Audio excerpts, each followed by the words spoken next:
ഇനിയിപ്പോൾ നമ്മൾ dry eye ഡിസീസിൻ്റെ ട്രീറ്റ്മെൻറ്റിലോട് കടക്കാം.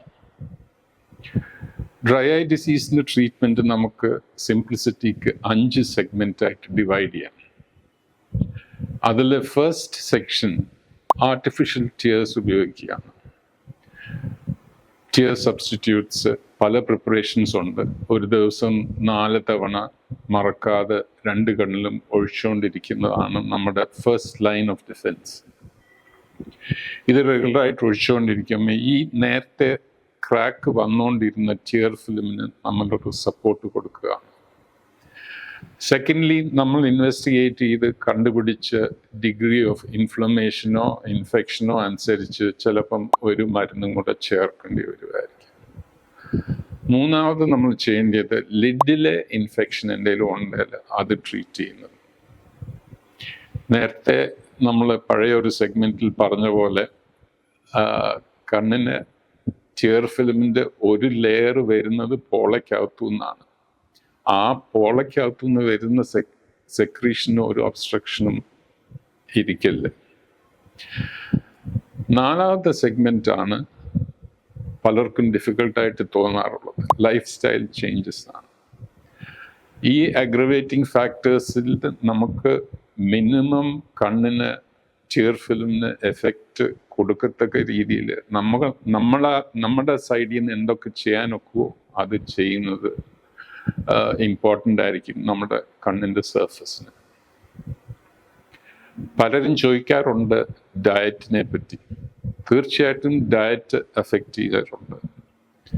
നമുക്ക് ആവശ്യമുള്ളത് green leafy vegetables, fresh fruits, carrots, nuts, eggs and fish.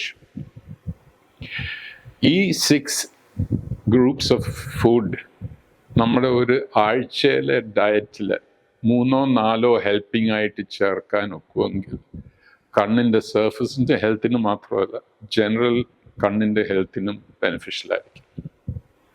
കണ്ണിൻ്റെ സർഫസിന് സ്പെസിഫിക് ആയിട്ട് ആവശ്യമുള്ള വൈറ്റമിൻസ് എ, B12 ആൻഡ് ഡിയും ഈ ഫുഡ് ഐറ്റത്തിലുണ്ട്.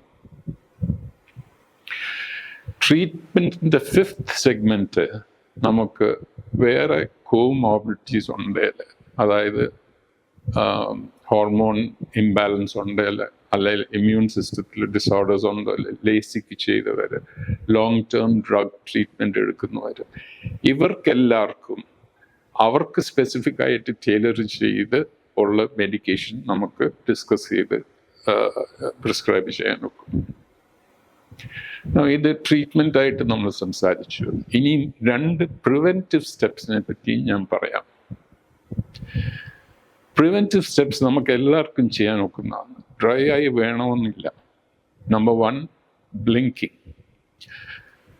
നമ്മൾ യൂഷ്വലി ഒരു മിനിറ്റിൽ ഒരു 15 പ്രാവശ്യം ബ്ലിങ്ക് ചെയ്യും. എന്തേലും ജോലിയിൽ കോൺസെൻട്രേറ്റ് ചെയ്തിരിക്കുമ്പോൾ ആ ബ്ലിങ്കിങ്ങിൻ്റെ ഫ്രീക്വൻസി 4 to 5 ആയിട്ട് മാറും. അപ്പോൾ കണ്ണ് തുറന്നിരിക്കുന്ന ടൈം കൂടുന്നു, എക്സ്പോഷർ കൂടുന്നു, ആ ടിയർ ഫിലിം ക്രാക്ക് ചെയ്യാൻ ചാൻസ് കൊടുക്കുന്നു. സോ കോൺഷ്യസ്ലി ബ്ലിങ്ക് ചെയ്യണമെന്നുള്ളതിനെ പറ്റി നമ്മൾ എന്നും റിമെമ്പർ ചെയ്യണം, ചെയ്തുകൊണ്ടിരിക്കണം. സെക്കൻഡ് 20-20-20 റൂളാണ്. 20 മിനിറ്റ്സ് കോൺസെൻട്രേറ്റഡ് ആയിട്ട് വർക്ക് ചെയ്തതിന് ശേഷം 20 സെക്കൻഡ്സിന് 20 ഫീറ്റ് ദൂരെയുള്ള ഒരു ഒബ്ജക്റ്റിനെ കോൺസെൻട്രേറ്റ് ചെയ്താൽ ആ ഗ്യാപ്പിൽ നമുക്ക് കണ്ണിൻ്റെ സർഫസിന് റെസ്റ്റും റെക്യൂപ്പറേഷനും റീജനറേഷനും ഒരു ചാൻസ് കൊടുക്കുകയാണ്. സോ ഇതുവരെ ഞാൻ സംസാരിച്ചത് നമ്മളൊരു നോർമൽ കണ്ണിൻ്റെ സ്റ്റേറ്റസ്, ഡിസീസ് വരുമ്പോൾ സിംറ്റംസും അഗ്രവേറ്റിംഗ് ഫാക്ടേഴ്സും, ഇൻവെസ്റ്റിഗേഷൻസും ട്രീറ്റ്മെൻറ്റിനെ പറ്റിയും പ്രിവെൻറ്റീവ് ഫാക്ടേഴ്സിനെയും പറ്റിയാണ്. ഇതുവരെ നമ്മൾ സംസാരിച്ചത് നിങ്ങൾക്ക് ഡ്രൈ ഐയെ പറ്റി കൂടുതൽ അവയർനെസ് വന്നിരിക്കുമെന്ന് എനിക്കൊരു വിശ്വാസം. എന്തേലും ഡൗട്ട് ഉണ്ടെങ്കിൽ ബ്ലിങ്ക് ചെയ്ത് കഴിഞ്ഞിട്ടും ഡൗട്ട് ഉണ്ടെങ്കിൽ you are most welcome to visit Geethanjali eye and ear hospital at Vardhakad or at Technopark.